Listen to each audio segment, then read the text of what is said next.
해외에서 이 방송을 시청하고 계시는 북한 주민 여러분, 안녕하십니까?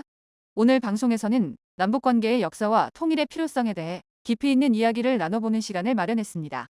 특히 오늘은 홍영표 전 통일부 장관과의 특별 인터뷰를 통해 남북관계의 변화 과정과 앞으로 나아가야 할 방향을 짚어보고자 합니다.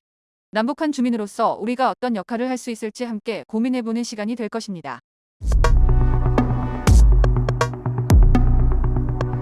이게 벌써 10년이 됐는데요. 벌써 10년이요? 2015년이었으니까 네. 10년이 됐는데 그 사례는 저로서도 굉장히 기억에 많이 남을 수밖에 없었고 많은 분들이 지금같이 이제 저를 만나면은 그때 어땠냐라는 질문들도 많이 하고 뭐 당시 상황은 어쨌든 북한이 이제 목함지를 설치해서 우리 이제 장병이 다리를 잃는 그런 사건이 있었고 그래서 우리가 이제 책임 그러니까 이제 사과하고 재발 방지책을 요구했는데 처음에 북한이 거부하다가 그건 우리가 이제 원칙을 지키니까 북한이 그럼 대화를 하자 그럼 만나보자 해서 대화를 시작을 했고 무박사일이라고 해서 그때 그런 말도 있었는데 그 오랜 기간 대화를 통해서 합의를 이끌어냈고 북한이 유감 표명도 했고 재발 방지책도 내놨고 그 이후에 교류협력 대화 계속 하겠다라는 약속도 했었죠. 그래서 당시에 상당히 성공적인 그런 대화로 높이 평가를 받았었고요.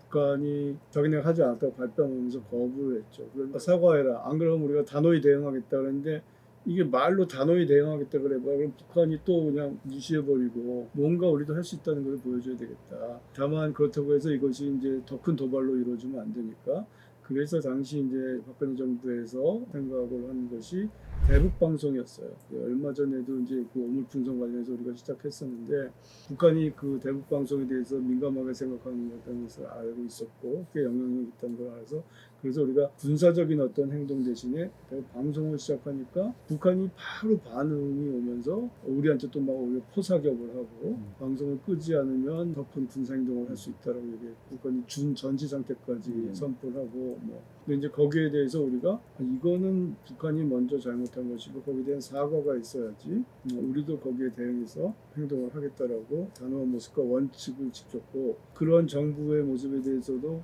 국민들도 상당히 많이 좀 지지를 해줬어요. 그러니까 북한이 공개적으로는 굉장히 공세적으로 협박을 하는 모습을 보이면서도 실제로는 이제 우리 정부 쪽에 대화를 한번 만나자라는 메시지를 보냈죠. 근데 이제 북한이 이게 사실 뭐 발뺌할 수가 있는 상황은 아니었고 이게 앞으로 남북 관계가 잘 되고 평화로 가기 위해서는 미래로 향해 가야 되니까 과거는 약간 덮고 갑시다 뭐 이런 논리를 꺼내들었어요. 제가 이게 과거가 아니고 현실이다. 지금 현재다. 우리 군인이 다리를 잃었고 우리 국민들이 엄청 화가 나 있다.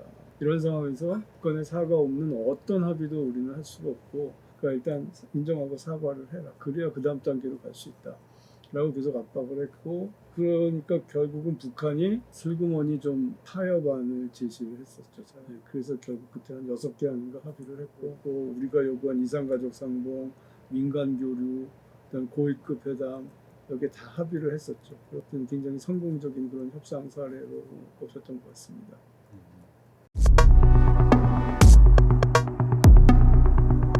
김정은이 그냥 핵을 가진 국가로 인정을 받고 싶다라는 것 같습니다. 겉모습은 굉장히 공세적이지만 속내는 결국 김정은 체제 유지의 목적이 있다고 봐요. 그렇기 때문에 이제 대내적으로 K-드라마에 대한 북한 특히 젊은이들이 많이 관심을 가지고 그런 것 때문에 취재에 영향이 있을까 봐 그거를 끊기 위한 것도 있고 기본적으로 김정은은 계속 핵 개발을 하면서 핵 보유국으로 인정받고 싶어 했고 국제사회에서 뭐라고 하든 우리는 핵보유국이라고 주장하지만 지금 국제사회에서 핵보유국으로 인정을 해주지 않고 있고 거기에는 이제 남북관계라는 요인도 적용을 하고 있고 2018년에 트럼프 때 이제 정상회담을 했었습니다만 남쪽은 끼지 마라. 그리고 앞으로 북미 대화할 때도 그냥 우리는 핵보유국으로서 미국과 대화하겠다라는 의지를 보여준 것이라고 생각을 합니다. 그래서 어떻게 해서든지 그것을 국제사회 특히 미국으로부터 인정을 받으려고 하는 것이 김정은의 전략이라고 생각을 하고요. 근데 다만 핵보유국을 우리가 인정해 줄 수는 없고 미국도 그것을 인정하지는 않을 거라고 보고요. 자기네들이 원하는 이 핵보유국 지위를 공인받을 수는 없겠구나라는 것을 느끼고 그렇다면 뭔가 타협을 했을 때 자기네들한테 도움이 될 거라고 생각을 하면은 대화에 나올 거라고 생각을 합니다. 대화를 위한 여러 가지 전략이 필요하지만 강한 압박은 계속 들어가야 될 거라고 보고요.